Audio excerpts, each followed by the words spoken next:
La lluvia de la mañana caía como agujas frías sobre mi cabeza mientras caminaba por la calle Los Álamos. Mis zapatillas rotas chapoteaban en los charcos y el agua helada se colaba hasta los huesos. Apreté con fuerza contra mi pecho la canasta con margaritas marchitas. Las únicas flores que me quedaban, cada pétalo era un intento desesperado de conseguir unas monedas, lo justo para comprar un trozo de pan o una galleta que engañara el hambre. Tenía 7 años, pero en aquel instante me sentía vieja, vieja de cansancio, vieja de esperar que alguien, en algún momento, me rescatara. Doña Carmen, en el hogar de niños, había dejado de buscarme hacía 2 años, y desde entonces aprendí que en esta ciudad nadie se preocupa por una niña perdida. Flores, flores bonitas para tu amor, repetía con voz débil, aunque sabía que casi nadie me escuchaba. Los empresarios con sus trajes y móviles corrían sin mirarme, como si yo fuera invisible. Ese día, sin embargo, el aire era distinto. Todos parecían más agitados, leyendo periódicos con titulares enormes que yo no sabía descifrar. Tenían el ceño fruncido. Hablaban rápido, como si algo grave hubiera pasado. Yo solo pensaba en mi estómago vacío, que gruñía, recordándome que la última comida había sido una dona dura, compartida con los gatos callejeros. Doblé la esquina hacia el parque, donde a veces lograba vender un ramo a alguna familia. Fue entonces cuando lo vi. Junto al gran árbol cerca de la fuente, había una canasta de mimbre cubierta con una manta color crema, una canasta tan elegante que parecía salida de una tienda de lujo en el centro. Me detuve en seco. ¿Qué hacía un objeto así abandonado en medio de la lluvia? La curiosidad pudo más que el miedo. Me acerqué despacio, con el corazón latiendo como un tambor. Toqué la manta, temblando, y entonces lo escuché, un quejido suave, después otro y otro más.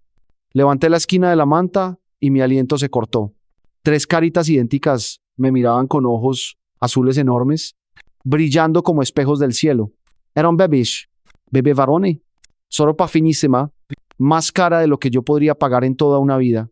Uno de ellos empezó a llorar con fuerza y sentí que todo mi cuerpo se estremecía. Dios mío, susurré. No sabía si rezaba o si simplemente me estaba ahogando en el miedo. ¿Dónde estaba su madre? Miré alrededor, pero el parque estaba vacío. Solo una anciana corredora se alejaba a lo lejos, ajena al secreto que yacía bajo aquel árbol. Entonces vi un papel arrugado bajo la manta. Lo tomé con cuidado. Apenas reconocí algunas palabras.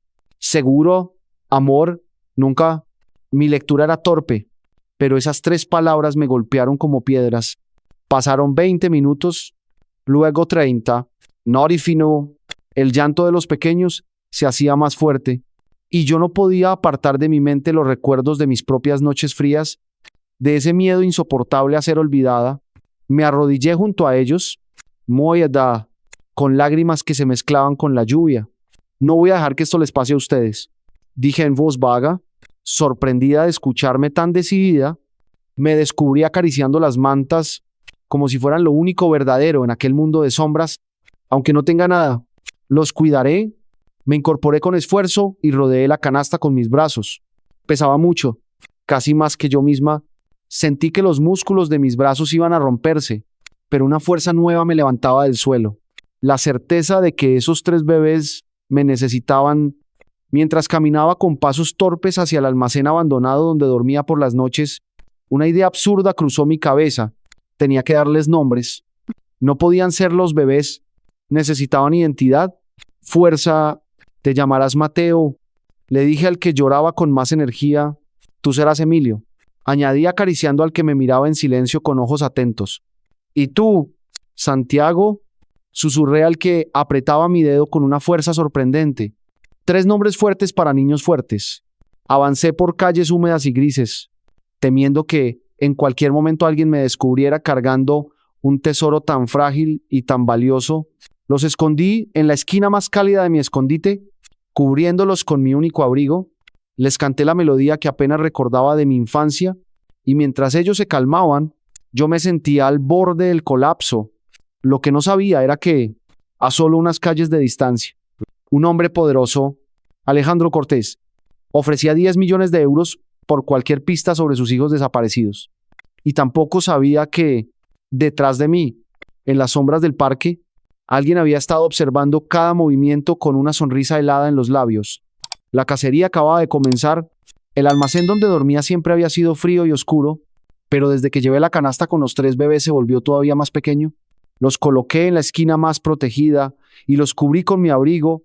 Su llanto no era de frío, era un llanto que me taladraba el corazón. Tenían hambre, un hambre que yo conocía bien. No tenía nada que darles, solo 4 monedas y unos pedazos de galleta dura que guardaba para mí. Los abracé con desesperación y me repetí que debía hacer algo. Entonces pensé en la tienda de la esquina, la de Doña Meilín. Allí había visto botes de leche en polvo y biberones. Sabía que eran caros, pero era lo único que podía salvarlos. Miré a los niños y prometí volver rápido. Me dolía dejarlos solos, aunque fuera unos minutos, pero no tenía opción. Salí corriendo bajo la llovizna, con el corazón golpeándome en el pecho y la culpa pesando en mi espalda. La tienda me recibió con un olor a café recién hecho y luces demasiado blancas. Caminé directo a la estantería de productos infantiles y tomé un pequeño bote de fórmula y 3 biberones de plástico. Al llegar al mostrador, Doña Meilín me miró con ojos atentos. «¿Son para tu hermanito?», preguntó con voz suave. «Sí, para mi hermanito», respondí con rapidez, sintiendo cómo me ardían las mejillas. Mentir me dolía, pero no podía decirle la verdad. Si alguien descubría que yo tenía a los bebés, los perdería para siempre. Pagué con todas mis monedas. Apenas alcanzaba, pero ella no dijo nada más. Me entregó la bolsa y, antes de que me diera la vuelta, me susurró que los cuidara bien. De regreso al almacén, improvisé como pude. Había una tubería vieja que aún daba un poco de agua caliente. Mezclé la fórmula y me senté en el suelo frío. Sostuve a Mateo en un brazo, a Santiago en el otro, mientras Emilio esperaba pacientemente. Era como una danza imposible, pero logré darles de beber a los 3. Escuchar cómo tragaban y ver cómo sus caritas se relajaban me hizo llorar. Nunca nadie había dependido tanto de mí, y por primera vez sentí que tenía un propósito. Esa noche apenas dormí. Los envolví con mi abrigo y me quedé escuchando sus respiraciones suaves. Cerré los ojos y soñé con una familia verdadera. Una madre que me abrazara y un padre que me dijera que todo estaría bien. Al amanecer, decidí buscar ayuda. Recordé a doña Carmen, la anciana del edificio de enfrente. Siempre había sido amable conmigo. Una vez me dio chocolate caliente en una noche de tormenta. Otra vez me dejó sentarme en su escalera para entrar en calor. Quizá ella sabría qué hacer. Me lavé la cara con agua fría, me peiné el cabello con los dedos y limpié a los bebés lo mejor que pude. Los cargué en la canasta y crucé la calle con el corazón, latiendo como un tambor. Cuando doña Carmen abrió la puerta y me vio allí, casi se desmaya. «Dios mío, niña», exclamó, «¿de dónde han salido estos angelitos?». Le pedí con lágrimas en los ojos que no llamara a nadie. Le conté que los encontré en el parque y que no podía dejarlos solos. Le dije que eran mi responsabilidad ahora y que necesitaba ayuda. Ella me observó en silencio unos segundos que parecieron eternos.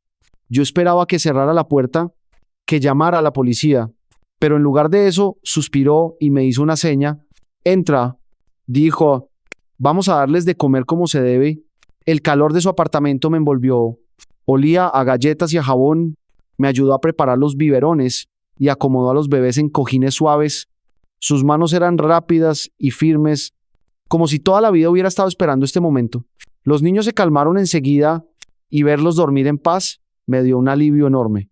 Después de un rato, doña Carmen me miró con seriedad. «Estos niños no son comunes. Sofía, mira su ropa, la manta, la canasta. Alguien con mucho dinero los está buscando». Sentí un nudo en la garganta. «¿Significa que debo devolverlos?», pregunté. Decir esas palabras me hizo llorar de nuevo. La sola idea de perder a Mateo. Emilio y Santiago me desgarraba. Doña Carmen guardó silencio. Luego acarició la frente de Emilio y dijo con voz baja: «Significa que debemos tener mucho cuidado». Me quedé pensando en lo que había dicho cuando un ruido extraño me hizo mirar hacia la ventana. En la esquina de la calle había un coche negro detenido. El motor estaba encendido, pero nadie salía. Sus cristales eran tan oscuros que no se veía el interior. Un escalofrío me recorrió la espalda. Sentí claramente que alguien nos estaba observando. El amanecer llegó cargado de un silencio extraño. En el apartamento de doña Carmen flotaba un olor a leche caliente y a galletas. Los bebés dormían en los cojines que ella había preparado la noche anterior y yo aprovechaba para descansar un poco. Aunque el sueño no llegaba, cada vez que cerraba los ojos, veía la canasta bajo la lluvia, el llanto desesperado, mis brazos temblando al cargarlos por primera vez. Doña Carmen encendió su televisor viejo. La pantalla parpadeó antes de mostrar un noticiero en directo. Yo apenas prestaba atención. Tenía a Santiago en mi regazo y jugaba con sus manitas hasta que una frase me atravesó como un relámpago. Última hora. El empresario Alejandro Cortés ha ofrecido una recompensa de 10 millones de euros por información sobre sus 3 hijos desaparecidos. Levante la vista de golpe. La cámara enfocaba a un hombre de traje oscuro. Su rostro estaba marcado por el cansancio, con barba de varios días y ojeras profundas, pero lo que me dejó helada fueron sus ojos. Eran azules, intensos, idénticos a los que me miraban desde la canasta aquella mañana de lluvia. El presentador explicó que los pequeños habían desaparecido después de un accidente automovilístico que había dejado a su madre, Beatriz Álvarez, en estado crítico. Yo apenas podía escuchar. Mi corazón latía tan fuerte que parecía querer salirse de mi pecho. Entonces lo escuché hablar. Su voz era grave, pero temblaba. Mis hijos son inocentes, dijo. Mateo tiene una mancha de fresa en el tobillo izquierdo. Emilio se duerme siempre en mis brazos cuando le cuento historias. Y Santiago tiene el agarre más fuerte que jamás haya visto. Por favor, ayúdenme a traerlos de vuelta a casa. Me quedé inmóvil, con Santiago aún en mis brazos. Nadie podría inventar esos detalles. Era su padre, el verdadero. Los niños tenían una familia, un hogar al que pertenecían, y yo los estaba escondiendo como si fueran míos. Doña Carmen me observó en silencio. Después suspiró con gravedad. Te lo advertí, niña, estos pequeños no son comunes, pertenecen a un mundo muy distinto al tuyo y al mío. Las lágrimas me llenaron los ojos. Sentí un nudo de angustia en la garganta. Le pregunté qué pasaría si los devolvía, si alguien me culparía de haberlos tomado, si terminaría en un orfanato o, peor aún, en la cárcel. Ella apretó mi mano con firmeza. No hiciste nada malo. Sofía, ¿los salvaste? Si no hubieras estado allí, quizá no habrían sobrevivido a esa noche. Yo no podía apartar la mirada de la pantalla. Alejandro Cortés seguía hablando, suplicando, mostrando un dolor tan real que me hacía daño. Parte de mí quería salir corriendo, entregar a los niños y gritar que estaban vivos, que estaban a salvo conmigo. Pero otra parte, más fuerte, más testaruda, me decía que no. Recordaba a los hombres que habían golpeado a doña Carmen. Recordaba el coche negro detenido frente al edificio. Algo oscuro rodeaba todo esto. Esa noche, cuando regresé con los niños al almacén, para no comprometer más a la anciana, me quedé en vela. Los 3 dormían acurrucados bajo mi abrigo, y yo acariciaba sus mejillas con ternura. En voz baja les hablé como si fueran capaces de entender. Vuestro padre os busca. Les dije, está desesperado, pero aún no puedo llevaros con él. No hasta estar segura de que nada os hará daño. Mateo me miró con sus ojos brillantes y me apretó el dedo con fuerza. Era como si me diera una respuesta silenciosa, como si me dijera que confiaba en mí. Fue entonces cuando lo noté. A través de la rendija rota de la ventana, en la oscuridad de la calle, había una figura inmóvil, un hombre alto, con un abrigo largo. El resplandor de un cigarrillo encendiéndose y apagándose marcaba el ritmo de su espera. No se movía, no hablaba, solo observaba. El miedo me atravesó como un cuchillo. Me agaché instintivamente y abracé a los 3 contra mi pecho. El corazón me golpeaba con tanta fuerza que pensé que él podía escucharlo desde fuera. Ese hombre no era Alejandro Cortés, tampoco un policía, era alguien más, alguien que ya sabía demasiado, y comprendí que la cacería apenas estaba comenzando. La tarde cayó sobre la ciudad como un telón pesado. El apartamento de doña Carmen estaba en penumbra, y solo la luz de una lámpara vieja iluminaba la sala donde los bebés descansaban. Yo no podía apartar de mi cabeza la silueta del hombre fumando frente al almacén la noche anterior. Sentía que sus ojos todavía me buscaban en cada esquina. Doña Carmen trataba de tranquilizarme. Me decía que quizás era solo un vecino curioso, alguien que no tenía nada que ver con nosotros, pero en su voz se notaba la duda. Ella también temía que algo oscuro estuviera acercándose demasiado. Los niños estaban inquietos, como si pudieran sentir la tensión en el aire. Mateo lloraba con más fuerza que de costumbre, y Santiago apretaba mi dedo sin soltarlo. Emilio solo me observaba en silencio, con esos ojos profundos que parecían entender todo. Cerca de la medianoche escuchamos un golpe fuerte en la puerta del edificio. Luego otro. Doña Carmen y yo nos miramos en silencio. Mis tripas se encogieron de miedo. Pasaron unos segundos y escuchamos pasos en la escalera, pasos pesados que no intentaban ocultarse. El corazón me latía tan rápido que apenas podía respirar. La puerta del apartamento tembló cuando alguien golpeó con el puño. Una voz masculina ordenó que abrieran de inmediato. Doña Carmen se puso de pie con dificultad, pero yo me adelanté y la detuve. «¿No abres?», susurré con un hilo de voz. Ella me miró con miedo y asintió. Los golpes se repitieron, cada vez más fuertes. La puerta crujía como si fuera a romperse en cualquier momento. Entonces, con un estruendo que hizo eco por todo el edificio, la cerradura cedió. 3 hombres vestidos con ropa oscura irrumpieron en el apartamento. Sus rostros eran fríos, profesionales, y no mostraban ninguna emoción. Doña Carmen gritó y uno de ellos la empujó contra la pared. Yo corrí hacia la canasta donde dormían los bebés y los abracé. Sin pensar, el mundo se volvió borroso de puro pánico. Uno de los hombres se acercó hacia mí con la mano extendida, como si yo no fuera más que un obstáculo insignificante. «No», grité con todas mis fuerzas. Mi voz resonó aguda y temblorosa, pero no me importó. Retrocedí con la canasta en brazos, chocando contra la mesa del comedor. Los bebés despertaron y comenzaron a llorar al unísono. Ese sonido llenó la habitación como un coro de alarma. Uno de los hombres me señaló y le dijo al otro que los tomara. Hablaban con una calma escalofriante, como si estuvieran cumpliendo un trabajo rutinario. El tercero mantenía a doña Carmen contra la pared, sujetándola del brazo con brutalidad. Vi sobre el mueble un jarrón pesado que ella siempre tenía con flores secas. Sin pensarlo lo agarré y lo lancé contra el rostro del hombre más cercano. El golpe fue torpe, pero suficiente para sorprenderlo. El jarrón se rompió en 1000 pedazos y el hombre retrocedió insultando en voz baja. Aproveché ese instante para correr hacia la cocina. Mis brazos dolían bajo el peso de la canasta, pero la adrenalina me empujaba. Abrí la pequeña ventana del fondo y me lancé al balcón estrecho que daba a un callejón oscuro. El aire frío me cortó la cara y los niños lloraban sin parar. Sentí que el suelo se me movía bajo los pies. Escuché voces detrás de mí. «Ven por aquí, no puede escapar». El sonido de las botas golpeando el piso me persiguió mientras avanzaba torpemente por el balcón. Al final había una escalera de incendio oxidada que descendía hasta el callejón. La recordaba porque doña Carmen me la había mostrado una vez.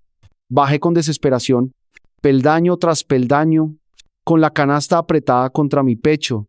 El metal estaba helado y resbaladizo, pero no me detuve. Cuando llegué al suelo, corrí sin mirar atrás. Las sombras de la calle parecían cerrarse sobre mí. Los bebés lloraban cada vez más fuerte y yo les rogaba en voz baja que aguantaran un poco más. «Solo un poco más», les decía, mientras mis pies desnudos golpeaban el pavimento húmedo. El eco de mis pasos se mezclaba con el rugido lejano de un motor encendiéndose. Supe que el coche negro me estaba esperando en alguna parte. Doblé por una calle estrecha, luego por otra. Conocía ese barrio como la palma de mi mano. Había pasado años escondiéndome de policías y de otros niños que intentaban quitarme las pocas monedas que ganaba vendiendo flores. Ahora esas rutas secretas eran lo único que podía salvarnos.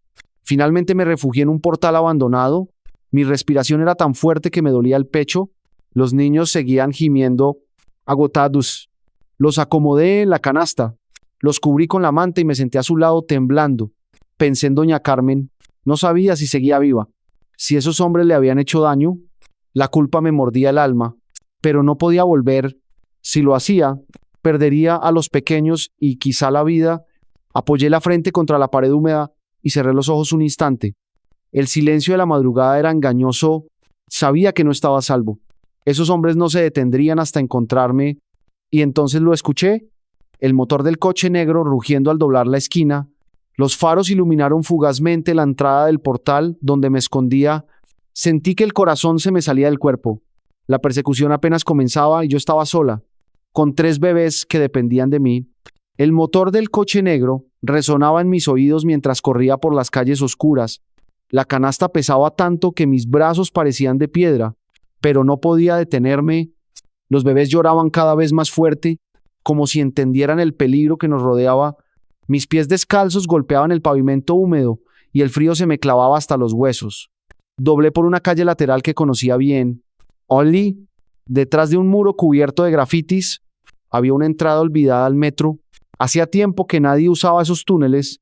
Algunos decían que estaban malditos, otros que eran demasiado peligrosos. Para mí, en ese instante, eran la única opción. Empujé una reja oxidada y logré abrirla con un chirrido que me heló la sangre.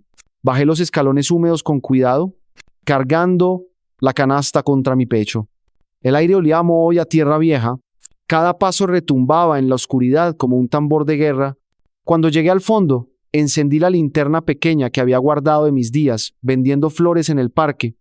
La luz temblorosa iluminó las paredes cubiertas de polvo y los rieles oxidados que se perdían en la penumbra.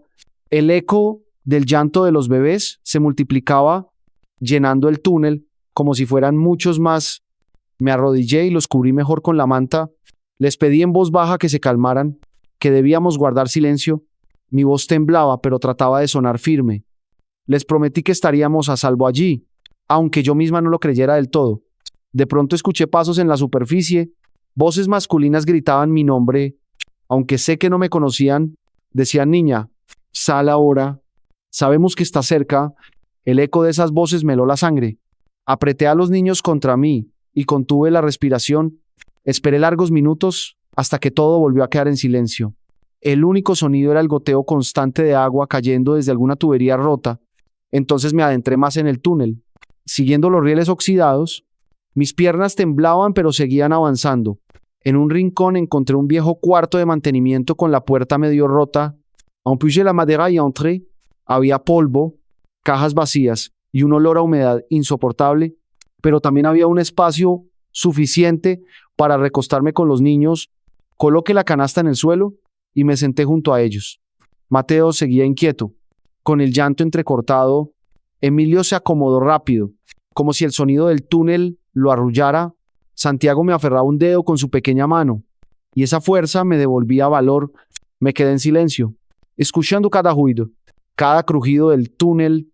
Imaginaba que en cualquier momento alguien abriría la puerta y nos descubriría, pero la oscuridad era nuestra aliada. Ali, abajo, entre sombra, éramos invisibles. Pensé en Alejandro Cortés, el padre que había visto en la televisión, su rostro cansado, sus ojos azules llenos de desesperación. Me pregunté si en ese mismo instante estaría buscando por las calles, convencido de que sus hijos aún vivían. Quise creer que sí, que su amor era tan fuerte que nada lo detendría, pero también pensé en los hombres del coche negro. Ellos no buscaban salvar a los bebés, sino todo lo contrario, y lo peor era que tenían poder, dinero y contactos suficientes para encontrarnos. Yo solo era una niña sola, sin nada, sin nadie, excepto esos 3 pequeños que dependían de mí. En un impulso saqué de mi bolsillo el papel arrugado que había encontrado en la canasta. Lo volví a leer bajo la luz de la linterna. Solo entendí algunas palabras sueltas. Seguro, amor, Nanca. Me pregunté si la madre, Beatriz Álvarez, lo había escrito antes del accidente. Tal vez había querido dejar una pista, una promesa. Ese trozo de papel era el único secreto que podía ayudarme a descubrir toda la verdad. El cansancio me vencía, pero no podía dormir. Me quedé acariciando las frentes de los niños, repitiendo sus nombres en voz baja. Mateo, Emilio, Santiago. Era como un rezo, una manera de recordarme que debía seguir adelante. De repente un ruido metálico me hizo saltar. Alguien había pateado una lata en el túnel. La luz de una linterna se movía a lo lejos, balanceándose como un ojo que todo lo veía. Me escondí detrás de las cajas con la canasta entre mis brazos. Apagué mi linterna y contuve la respiración. El corazón me latía tan fuerte que parecía retumbar en las paredes. La luz se acercó unos segundos. Luego se detuvo. Escuché a murmuró, un suspiro, y finalmente los pasos se alejaron. El silencio regresó como un manto pesado. Abracé a los bebés con lágrimas en los ojos. Comprendí que no podía quedarme en ese refugio para siempre.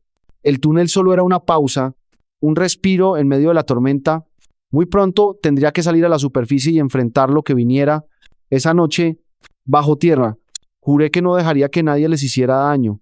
Y mientras la oscuridad nos envolvía, sentí que los 3 se habían convertido en mi única familia. El aire en el túnel se volvió irrespirable. El sonido de las linternas y de las voces persiguiéndome, me obligó a tomar una decisión. No podía quedarme más tiempo bajo tierra. Si me atrapó allí, no habría salida. Apreté la canasta contra mi pecho y corrí hacia una de las salidas secundarias que recordaba de mis noches vagando. Subí los escalones de cemento húmedo y, cuando empujé la puerta oxidada, el frío de la madrugada me golpeó como un látigo. La ciudad estaba silenciosa, con las farolas encendidas iluminando calles vacías. A lo lejos se escuchaba el rugido de un motor. Sabía que el coche negro todavía me buscaba. Miré en todas direcciones, desesperada, hasta que vi la silueta de una obra en construcción. Era un esqueleto de hierro y cemento, lleno de sombras, un lugar peligroso, pero también lleno de rincones para esconderse. Sin pensarlo, 2 veces corrí hacia allí. Entré por un hueco en la valla metálica y me encontré rodeada de andamios. Montañas de ladrillos y vigas que crujían con el viento. El suelo estaba cubierto de polvo y herramientas olvidadas. Los bebés lloraban, y mi corazón parecía romperse con cada sollozo. Les pedía en voz baja que se calmaran, que resistieran un poco más. De repente escuché pasos detrás de mí, voces de hombres que gritaban que habían visto a la niña. Mi sangre se heló. Corrí entre montones de sacos de cemento hasta llegar a la base de una grúa gigantesca que se alzaba como un monstruo de hierro contra el cielo oscuro. Sin pensar, me colgué de la escalera metálica y empecé a subir con la canasta abrazada contra mi cuerpo. Cada peldaño me cortaba las manos y me hacía temblar las piernas. El viento me golpeaba con fuerza y sentía que podía caer en cualquier momento, pero no me detuve. Escuchaba los pasos detrás de mí, los gritos de los hombres que subían también, más lentos pero seguros. Cuando llegué a lo alto, el vértigo me hizo girar la cabeza. La ciudad se extendía como un mar de luces bajo mis pies.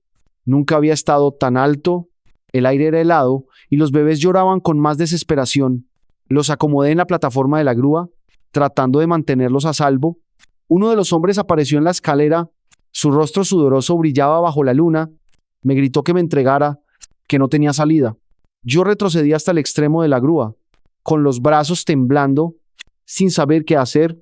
Entonces escuché otra voz, una voz distinta, grave y firme. Sofía, no tengas miedo. Estoy aquí para ayudarte. Giré la cabeza y lo vi. Alejandro Cortés estaba en la base de la grúa, iluminado por los focos de los coches de policía que al fin habían llegado. Su traje estaba desordenado, pero sus ojos azules brillaban con una mezcla de desesperación y ternura. Extendía los brazos hacia mí como si pudiera alcanzarme a esa distancia imposible. Sofía, dijo de nuevo, esos niños son mis hijos. Te juro que no dejaré que les pase nada. Por favor, confía en mí. Las lágrimas me llenaron los ojos. Era la primera vez que alguien pronunciaba mi nombre con tanta fuerza, como si realmente importara. Mire a Mateo, a Emilio y a Santiago. Ellos lloraban, ajenos a todo, pero sentí que me pedían una decisión. Los hombres detrás de mí se acercaban más. Uno de ellos extendió la mano para arrancarme la canasta. El pánico me atravesó como un rayo. No tenía otra opción. Me volví hacia Alejandro. Cerré los ojos y salté desde el borde de la grúa. El aire silbó en mis oídos y el vacío me tragó. Los bebés estaban apretados contra mí y recé en silencio. El golpe no llegó. En lugar de eso, caímos sobre una lona enorme que cubría un montón de arena. El impacto fue duro, me dejó sin aliento, pero estábamos vivos. Escuché gritos, pasos apresurados, órdenes de los policías. Los hombres de negro corrían en todas direcciones tratando de escapar. Alejandro vino hacia mí como un torbellino, se arrodilló a mi lado y me ayudó a levantarme. «Estás a salvo», me dijo con voz quebrada.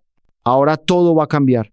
Yo lo miré con miedo y esperanza a la vez, sin saber si podía confiar plenamente en él, pero algo en sus ojos me decía que, al menos por un momento, no estaba sola. La persecución había terminado, pero la verdadera batalla apenas empezaba. El ruido de sirenas y voces confundidas aún retumbaba en mis oídos cuando me llevaron al hospital.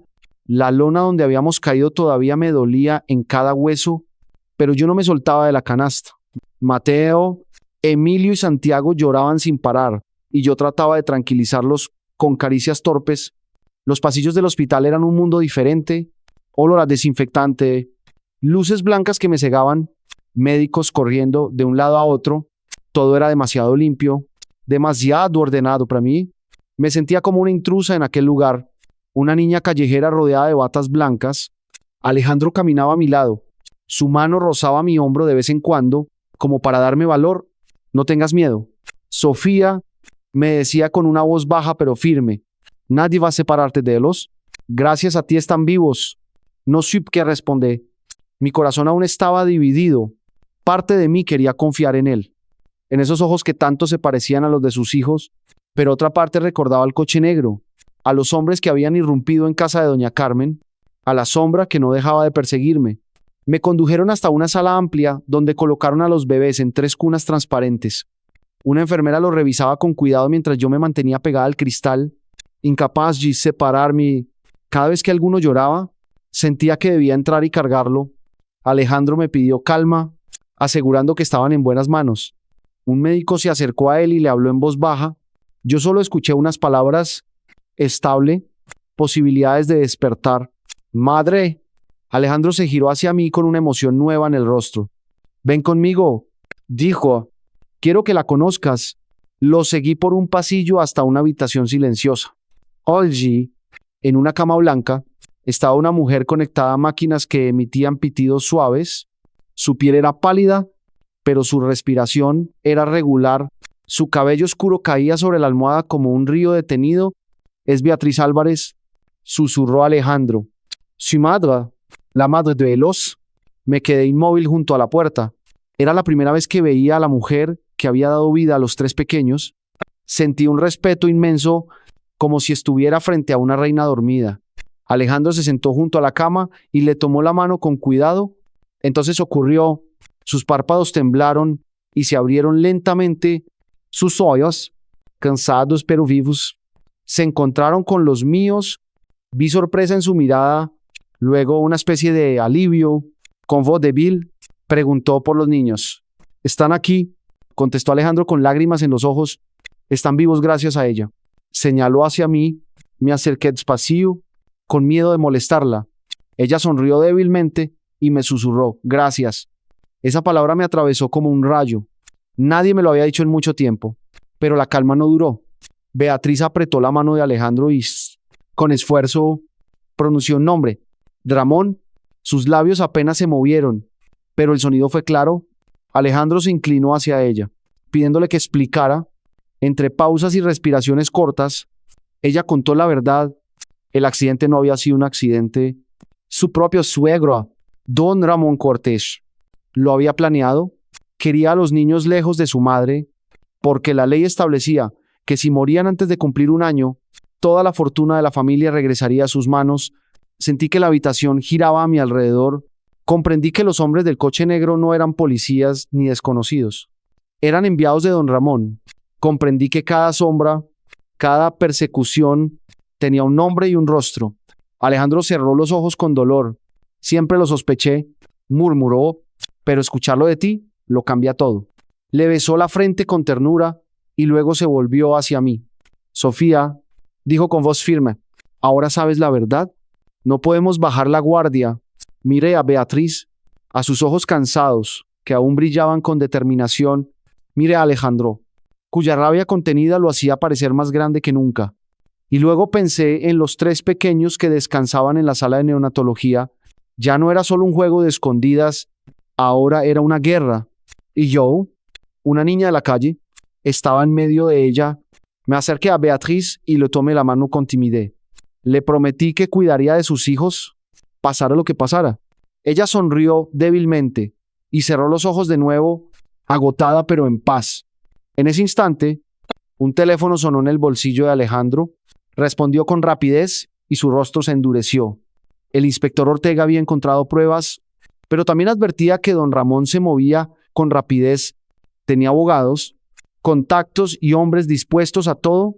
La batalla apenas comenzaba y yo ya sentía el peso de un destino que nunca había elegido. Pero al mirar a los 3 bebés en mi memoria, supe que no me rendiría. La noche en el hospital fue larga y pesada. Los pasillos estaban custodiados por policías y hombres con trajes oscuros que hablaban en voz baja, como si cada palabra pudiera decidir la vida o la muerte de alguien. Yo me quedé despierta en una silla dura, con la canasta vacía a mis pies y mis pensamientos girando sin descanso. Mateo, Emilio y Santiago dormían en la sala de neonatología, bajo la vigilancia constante de enfermeras y cámaras. Alejandro iba y venía como un león enjaulado, incapaz de quedarse quieto. Cada tanto entraba a verlos, acariciaba sus mejillas y regresaba con los ojos rojos, cargados de un amor que me conmovía.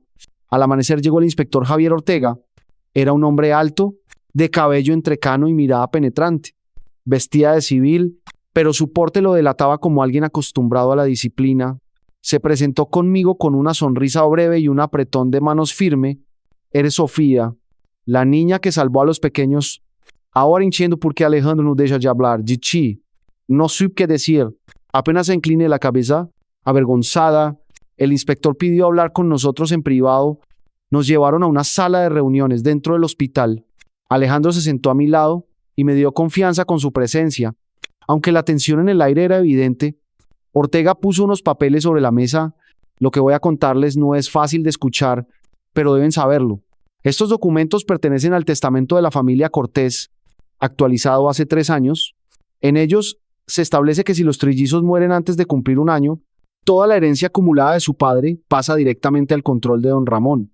Sentí un escalofrío recorrerme la espalda, así que era verdad. Todo aquel horror, los hombres armados, las persecuciones, el miedo constante, no era más que una cuestión de dinero y poder. 3 vidas inocentes, reducidas a un número en un papel. Alejandro apretó los puños contra la mesa. 2 meses, dijo con voz grave. Faltan solo 2 meses para que cumplan 1 año. Ortega asintió. Exactamente. Y es durante ese tiempo que corren el mayor peligro. Si superan ese límite, don Ramón perderá el motivo legal para hacerles daño. Me quedé en silencio, sintiendo que el aire era más denso de lo que podía respirar. Mire mis manos, pequeñas, temblorosas. ¿Cómo iba yo, una niña de 7 años, a resistir 2 meses contra un hombre con tanto poder? Alejandro notó mi miedo y puso su mano sobre la mía. No estás sola. Sofía, vamos a protegerlos juntos. Yo asentí, pero la verdad era que aún me sentía diminuta frente a todo lo que venía. Ortega continuó explicando. Tenemos pruebas suficientes para abrir un proceso legal contra don Ramón, el testimonio de Beatriz, las grabaciones de seguridad, incluso las huellas encontradas en la escena del accidente, pero debemos actuar con cautela. Don Ramón tiene jueces y políticos en su bolsillo. Puede retrasar cualquier juicio, puede manipular titulares y sobornar a testigos. Entonces, ¿qué hacemos?, pregunté con un hilo de voz. Lo más importante ahora, respondió Ortega, es mantener a los niños con vida hasta su cumpleaños. Después de eso, la balanza de poder cambia. El viejo perderá su incentivo y podremos proceder con la justicia. 2 meses, 60 días, 1440 horas. El número resonaba en mi cabeza como un tambor de guerra. Alejandro se levantó de golpe. Quiero seguridad reforzada en cada entrada, guardias en turnos de 24 horas y equipos de vigilancia en todas las rutas hacia el hospital. Nadie se acercará a mis hijos. Ortega aceptó con calma, aunque me advirtió que don Ramón no se rendiría fácilmente. Cuando la reunión terminó, regresé a la sala donde dormían los trillizos. Los miré a través del cristal, tan frágiles y tan ajenos a la tormenta que se desataba alrededor de ellos. Mateo se movía inquieto, como si incluso en sueños sintiera la tensión. Emilio estaba tranquilo, con su respiración suave como una caricia. Santiago, como siempre, agarraba la manta con esa fuerza que parecía un mensaje silencioso. Resistiremos. Me acerqué al cristal y apoyé la frente contra él. Le hablé en voz baja. Aunque no pudieran oírme, 2 meses, solo tenemos que aguantar 2 meses. Mis pequeños, yo estaré aquí. No voy a dejarlos. Esa promesa se clavó en mi corazón como hierro candente. Era más que un compromiso, era la razón por la que respiraba, el motor que me mantenía en pie. Esa tarde, mientras Alejandro organizaba su equipo y Ortega hacía llamadas urgentes, me dejaron entrar a la sala por unos minutos. Tomé a los 3 en mis brazos, de uno en uno, besando sus cabecitas suaves. Sentí que el tiempo se detenía, que todo lo demás desaparecía.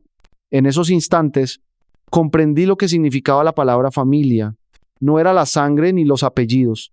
Era la elección de quedarse, de luchar, de proteger, Los 2 meses que teníamos por delante eran un océano inmenso y oscuro, pero también eran una oportunidad. Si sobrevivíamos, si resistíamos, Mateo, Emilio y Santiago tendrían un futuro y yo, una niña que hasta hacía poco dormía en un almacén frío, tendría un lugar al que llamar hogar. La calma en el hospital duró menos de lo que esperaba.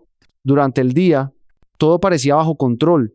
Guardias en las puertas, policías vigilando los pasillos, enfermeras amables que me sonreían mientras cuidaban a los bebés, pero en mi interior algo me decía que era solo un silencio antes de la tormenta. Esa noche me dejaron dormir en una camilla improvisada dentro de la sala de los pequeños. Mateo estaba en la cuna más cercana, Emilio en medio y Santiago al fondo. Me quedé observándolos hasta que el cansancio me venció. Sus respiraciones suaves eran el único sonido que me tranquilizaba. Desperté de golpe al escuchar un estruendo. Una alarma sonó en el pasillo y las luces parpadearon. Me incorporé asustada, con el corazón desbocado. Afuera se oían gritos y pasos apresurados. La puerta de la sala se abrió de golpe y vi entrar a 2 hombres vestidos con batas blancas. Al principio pensé que eran médicos, pero sus movimientos eran demasiado bruscos, demasiado coordinados. Uno de ellos me miró y dijo con voz seca: «Toma a los niños». Rápido, sentí el hielo en las venas. No eran doctores, eran hombres de don Ramón disfrazados. Me lancé hacia la cuna de Mateo y lo levanté en brazos. Él empezó a llorar fuerte, como si también sintiera el peligro. Emilio y Santiago se agitaron al mismo tiempo. «No los toquen», grité con toda mi fuerza, mi voz quebrada, pero decidida. El hombre más alto avanzó hacia mí, pero en ese momento sonó un disparo en el pasillo. Los vidrios de la ventana vibraron. Alejandro irrumpió en la sala con una pistola en la mano, seguido por el inspector Ortega y 2 agentes. «Aléjense de mis hijos», rugió Alejandro con un tono que nunca había escuchado antes. El caos se desató. Uno de los hombres intentó cargar con la cuna de Emilio, pero Ortega lo derribó contra el suelo de un golpe seco. El otro levantó un cuchillo que había escondido bajo la bata y se lanzó hacia mí. Yo retrocedí con Mateo apretado contra el pecho, pero no solté ni un instante. El cuchillo brilló bajo la luz blanca y por un segundo pensé que todo acabaría ahí. Pero recordé lo que había hecho en casa de doña Carmen, cuando usé un jarrón para defenderlos. Mi mirada se posó en una bandeja metálica llena de instrumentos médicos. Sin pensarlo, la arrojé con fuerza contra el hombre. Los objetos cayeron al suelo con estrépito, pero lo distrajeron lo suficiente para que Alejandro se interpusiera entre nosotros. El disparo de Alejandro retumbó en la sala. El hombre cayó al suelo. Gimiendo, me quedé temblando, con las lágrimas cayendo por mi cara. No podía creer lo que estaba viviendo. Tenía 7 años. Pero la vida me había puesto en medio de una batalla de adultos. Ortega gritaba órdenes por su radio. «Aseguren todos los accesos. Hay más infiltrados en el edificio». Se escuchaban pasos corriendo, más disparos, voces confusas en diferentes pasillos. Yo solo podía pensar en Emilio y Santiago, que seguían en sus cunas. Corrí hacia ellos mientras abrazaba a Mateo, tratando de cubrir a los 3 con mi cuerpo pequeño. Alejandro se arrodilló a mi lado. Su cara estaba desencajada, pero sus manos temblorosas acariciaban las mejillas de sus hijos para comprobar que estaban bien. «Están vivos. Sofía, están vivos». El sonido de botas acercándose nos hizo girar. Un grupo de agentes entró con armas en alto. Ortega levantó la mano y asintió. ¿Eran refuerzos? El hospital quedó asegurado después de minutos que se sintieron eternos. Cuando todo se calmó, las enfermeras regresaron temblando para revisar a los bebés. Yo no los solté hasta que una de ellas me convenció de dejarlos bajo observación. Alejandro me miró con gratitud y dolor. «Arriesgaste tu vida otra vez», me dijo. «No sé cómo agradecerte». Yo negué con la cabeza. «No necesito nada. Solo que no los dejen solos». «Nunca». Ortega se sentó frente a nosotros con gesto cansado. «Esto confirma que don Ramón no se detendrá. Tiene hombres dentro de nuestras filas. Incluso aquí, en el hospital, no hay lugar seguro». «¿Qué propones?», preguntó Alejandro con rabia contenida. «Traslado», respondió Ortega. «Un lugar secreto, bajo protección federal. Pero debemos moverlos esta misma noche antes de que el enemigo reorganice otro ataque». Yo miré a los bebés dormidos, agotados después del susto. Mi pecho se apretó. Cambiar de lugar significaba volver a huir. volver a esconderse, nunca sin paz, pero también significaba sobrevivir. Alejandro tomó mi mano y la de Ortega en un gesto decidido. Entonces vámonos. Si 2 meses son nuestra meta, los pasaremos juntos. Lejos de las garras de mi padre, sentí un nudo en la garganta. Estábamos a punto de empezar una nueva huida, con 3 bebés en brazos y un imperio oscuro persiguiéndonos. Pero sabía algo, no estaba sola. Ellos eran mi familia y yo iba a luchar hasta el final. La madrugada nos encontró en movimiento. Apenas habían pasado unas horas desde el ataque en el hospital cuando nos subieron a una furgoneta sin distintivos. El inspector Ortega conducía con el ceño fruncido. Alejandro mantenía a Mateo en brazos. Me miraba de vez en cuando para asegurarse de que yo no me derrumbara. Yo iba en el asiento trasero con Emilio recostado sobre mi pecho y Santiago en mi costado. Sentía que si lo soltaba, el mundo entero se rompería. La ciudad quedó atrás lentamente. Las luces se hicieron menos frecuentes. Los edificios desaparecieron y solo quedaron carreteras oscuras que llevaban a las montañas. El motor era el único sonido constante y, por momentos, cerraba los ojos para imaginar que todo estaba en calma. Pregunté en voz baja, ¿dónde vamos? Ortega respondió, sin apartar la vista del camino. A un refugio en la sierra. Es un lugar seguro controlado por la Policía Federal. Nadie fuera de este vehículo sabe la ubicación exacta. Alejandro añadió con firmeza. Ahí podremos resistir hasta que llegue la fecha. 2 meses más. Esa palabra me golpeó otra vez. 2 meses. Cada día sería una prueba. El amanecer pintó las montañas de dorado. El aire fresco entraba por las rendijas y me llenaba los pulmones.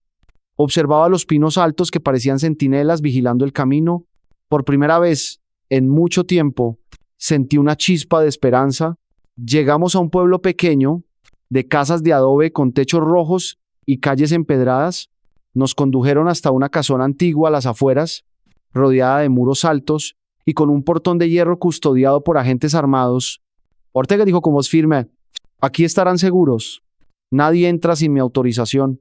El interior era sencillo pero cálido. Una sala grande con chimenea, habitaciones limpias, un pequeño jardín donde el sol de la mañana acariciaba las piedras. Me asignaron una habitación junto a la de los trillizos.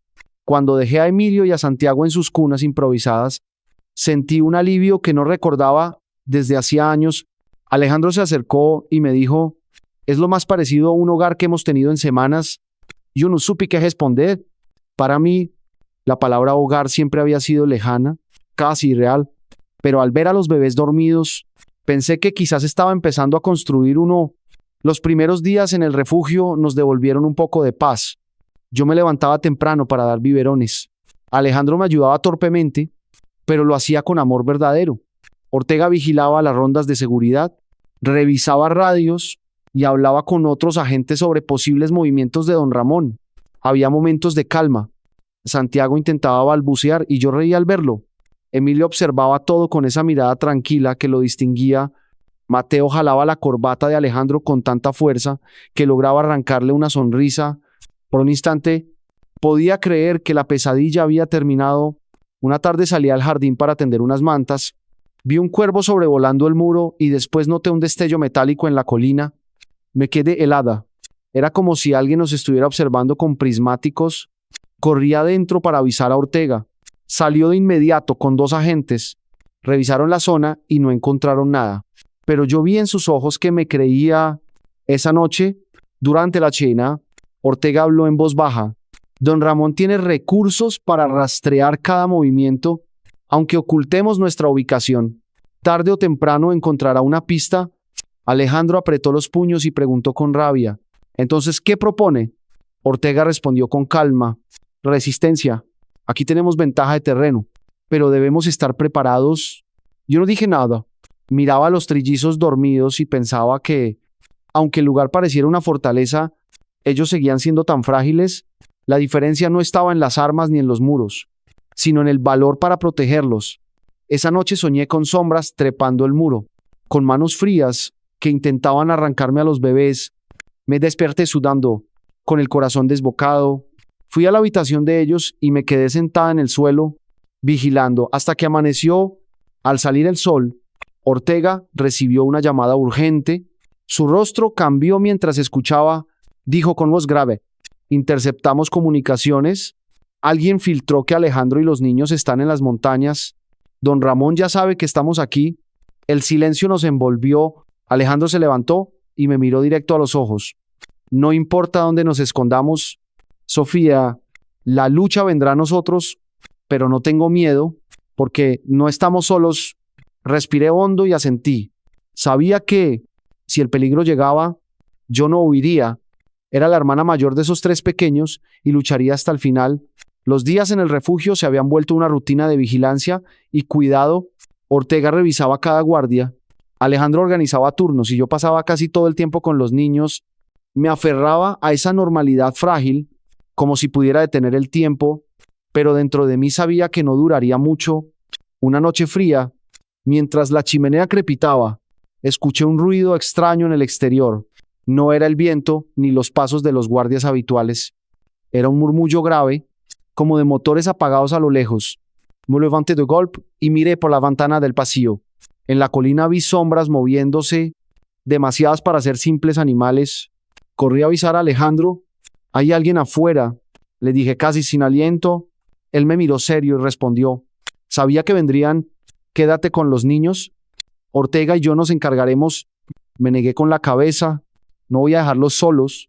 Ortega apareció con su radio en la mano. «Son hombres de don Ramón. Los hemos detectado en los alrededores. Vienen armados y en formación. No es un ataque improvisado, es un asedio». El corazón me golpeaba tan fuerte que sentía que todos podían escucharlo. Corrimos hacia la sala donde dormían los trillizos. Mateo lloraba inquieto, como si presintiera el peligro. Tomé a Santiago en brazos. Alejandro levantó a Emilio y Ortega se aseguró de bloquear las puertas. De pronto, el portón de hierro retumbó bajo el impacto de un vehículo. Las paredes del refugio temblaron. Desde afuera se oyeron gritos. «Entréguenlos y nadie más saldrá herido». Alejandro respondió desde la ventana. «Nanka». Los disparos comenzaron a retumbar en la noche. El eco de las balas se mezclaba con los llantos de los bebés y mi propia respiración agitada.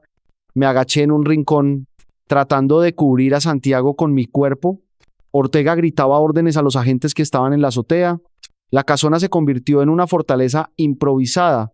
Alejandro se acercó y me habló con voz firme pero llena de miedo contenido. «Escúchame, Sofía. Si logran entrar, debes correr con ellos por la salida trasera que da al bosque. Ortega ya la revisó. Es la única forma». Lo miré a los ojos, apretando los dientes. «No voy a dejarlos. Precisamente por eso debes estar lista», insistió él. Los disparos se acercaban.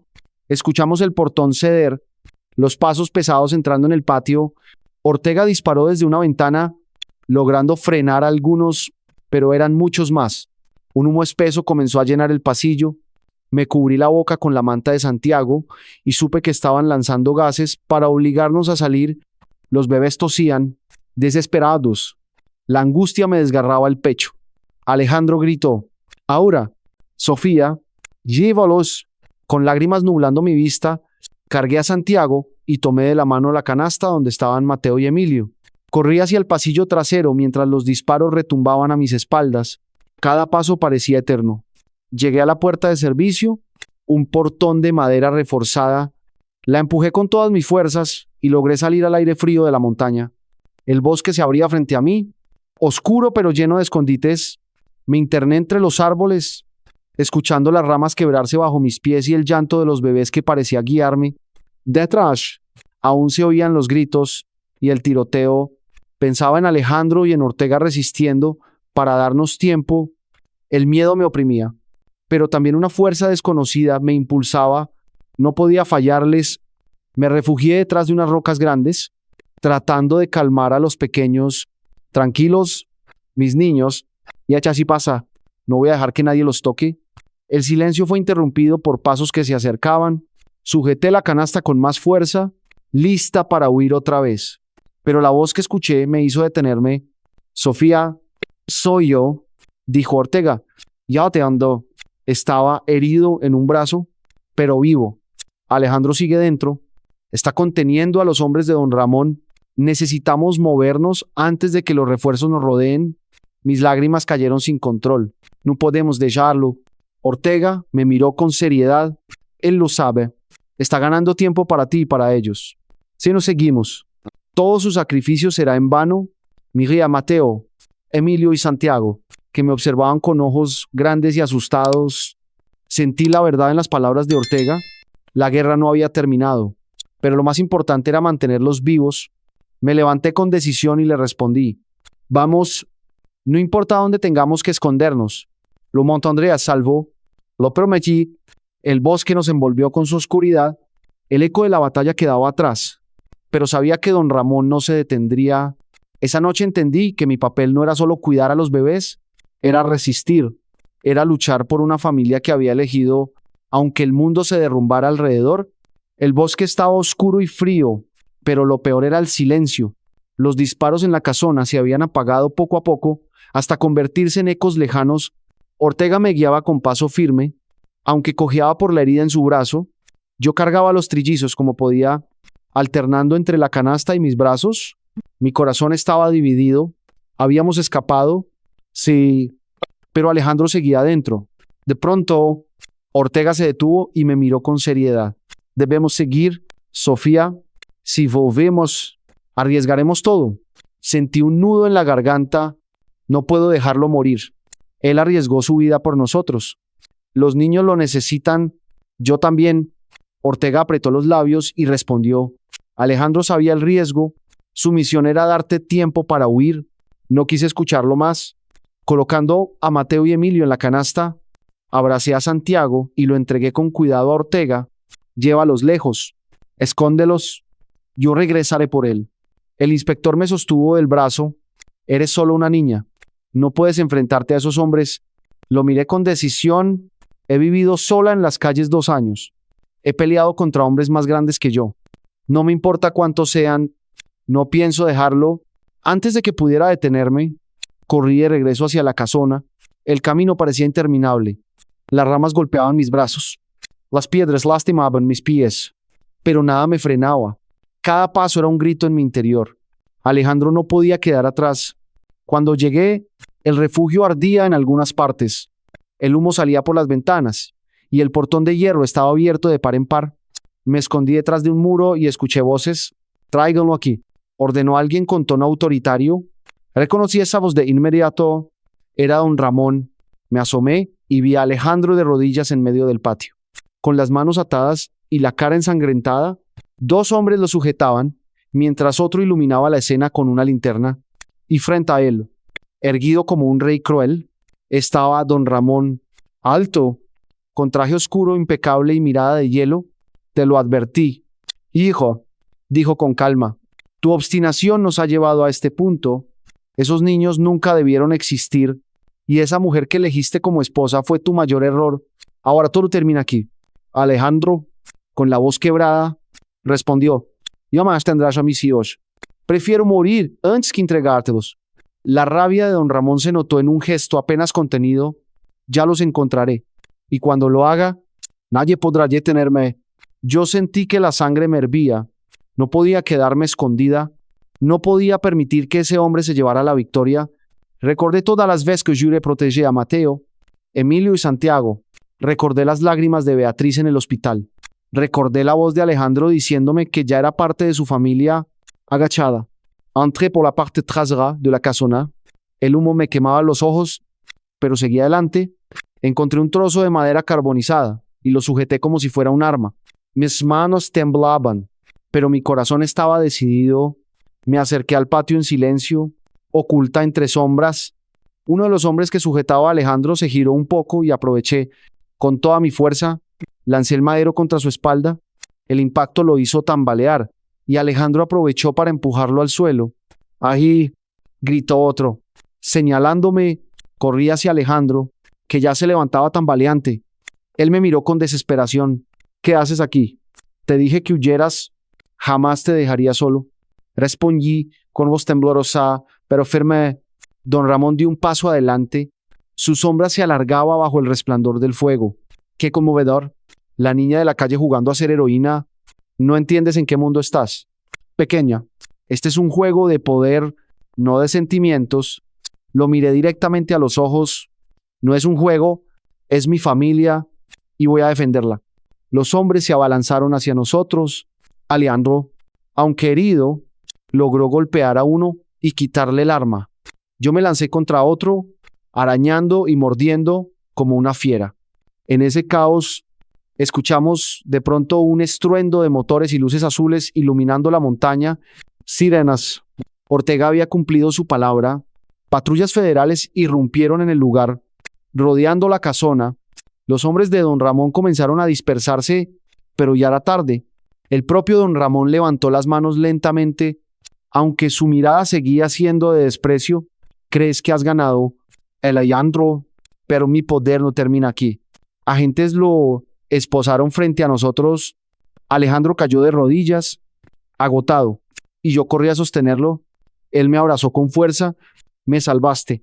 Sofía, no sé cómo agradecerte. Con lágrimas en los ojos, le dije, somos familia. Nunca voy a dejarte. Las sirenas seguían resonando mientras el humo cubría la noche. Yo sabía que la guerra aún no había terminado del todo, que el poder de don Ramón tenía raíces profundas. Pero en ese momento, con Alejandro vivo a mi lado y los bebés a salvo en la montaña, sentí que habíamos dado un paso más hacia la victoria. Han pasado 6 meses desde aquella noche en que todo cambió. El recuerdo del humo, de los gritos y del rostro frío de don Ramón todavía aparece en mis sueños, pero ya no me asusta igual. Ahora despierto en una casa llena de risas, con el olor del pan que Beatriz hornea cada mañana y con el sonido alegre de mis hermanos jugando en el jardín. Mateo ya camina con pasos firmes, siempre el primero en explorar. Emilio observa todo con calma, como si analizara el mundo antes de moverse. Santiago no me suelta nunca la mano, como si supiera que yo siempre estaré para protegerlo. Alejandro los mira con orgullo, y yo lo veo sonreír de una manera que antes nunca había visto. Esa sonrisa de padre que por fin descansa. Beatriz se recuperó por completo. Ahora se sienta en la terraza por las tardes y me llama a su lado, me acaricia el cabello y me dice que soy su hija. No por la sangre, sino por elección. Yo la miro y sé que tiene razón. Por primera vez en mi vida siento que pertenezco a una familia. La justicia siguió su curso. Don Ramón enfrenta un juicio que lo mantiene lejos de nosotros. Sus amenazas ya no pesan sobre nuestros hombros. Ortega sigue visitándonos de vez en cuando. A veces me trae un cuaderno nuevo para que escriba. Dice que mis palabras también pueden ser armas para cambiar el mundo. El tiempo en esta nueva casa es distinto. No cuento monedas para sobrevivir. No duermo temiendo que alguien me arrebate lo poco que tengo. Ahora cuento historias para mis hermanos antes de dormir. Historias donde el bien siempre gana y donde el amor es más fuerte que el miedo. Una tarde de verano, mientras corría por el jardín con los tres, Alejandro me detuvo y me dijo, míralos, Sofía, esto es lo que salvaste, esto es lo que construimos juntos. Sus palabras me hicieron llorar de felicidad, porque sí, salvamos más que vidas. Salvamos la idea de que la familia se elige, que los lazos verdaderos nacen del amor y no del dinero. Hoy, mientras escribo estas líneas, quiero compartir lo que he aprendido. A veces, la vida pareció un camino imposible, pero basta un acto de valentía para cambiarlo todo. Yo era solo una niña de la calle y encontré a 3 bebés abandonados. Nunca imaginé que eso me uniría a la familia más poderosa del país, pero así fue, y descubrí que el verdadero poder no está en la riqueza, sino en el amor que somos capaces de dar. Si esta historia tocó tu corazón, te invito a que no te vayas sin suscribirte al canal. Aquí compartimos historias que transforman, historias que nos recuerdan la fuerza del amor, historias que nos muestran las verdaderas vidas de millonarios. Comenta cuál fue el momento que más te conmovió y comparte este relato con alguien que lo necesite. Porque al final, lo que nos une no son las monedas ni los títulos, sino las vidas de millonarios que se construyen con esperanza y con fe. Si aún estás leyendo, significa que esta historia te llegó al alma. Por eso quiero repetírtelo. No olvides suscribirte, dejar tu like y seguir acompañándonos en más relatos de vidas de millonarios. Y antes de despedirme, te pido una última cosa. Cierra los ojos por un instante, piensa en tu propia familia, en lo que amas y guarda esta promesa en tu corazón, defenderlo siempre, porque eso es lo que da sentido a la vida. Eso es lo que convierte cada día en parte de estas maravillosas vidas de millonarios